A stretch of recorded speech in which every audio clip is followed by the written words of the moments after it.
Hello అండి. Dry అంజీరా తినటం కొంతమందికి ఇష్టం ఉండదు. అందులో నేను కూడా ఒకదాన్ని. కానీ పండుగ టేస్ట్ ఎలా ఉంటుందో తెలియదు, అయినా చెట్టు పెట్టాను. డ్రై ఫ్రూట్ కన్నా న్యాచురల్ ఫ్రూట్ కానీ నచ్చింది నాకు.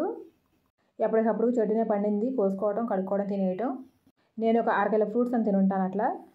అందరూ ఖచ్చితంగా ఈ చెట్టుని పెట్టుకుని ఫ్రూట్స్ని ఎంజాయ్ చేయండి. ఇది మా గార్డెన్లోని గడ్డి అంతా శుభ్రం చేయించిన తర్వాత చేసిన వీడియో. గడ్డి ఉన్నప్పుడు ఎలా ఉందో, లేనప్పుడు ఎలా ఉందో నా వీడియోలు చూసిన వాళ్ళకి అర్థమవుతుంది. మరో పక్కన మా అమ్మాయి బెండకాయలు హార్వెస్ట్ చేస్తుంది. ఇప్పుడు మీరు చూస్తున్న పూలు సెంటు కాగడని చెప్పేసి నేను మొగ్గలు చూపించాను మీకు.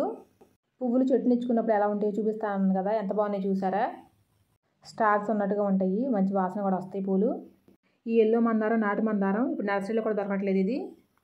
ఇకపోతే గులాబీ చెట్టు మీదన చిక్కుడుపాదు వచ్చేసింది. ఆ చిక్కుడుపాదు నాపడం మన వల్ల అయితే కాదు. గులాబీ నాటు గులాబీ కాబట్టి తట్టుకుంటుందేమో చూద్దాము. పిల్లలకు కూడా గార్డెన్ పనులు అలవాటు చేయడం మంచిది, అందుకే మా అమ్మాయిని పోయమన్నాను. ఈరోజు వీడియో నచ్చితే లైక్ చేయండి.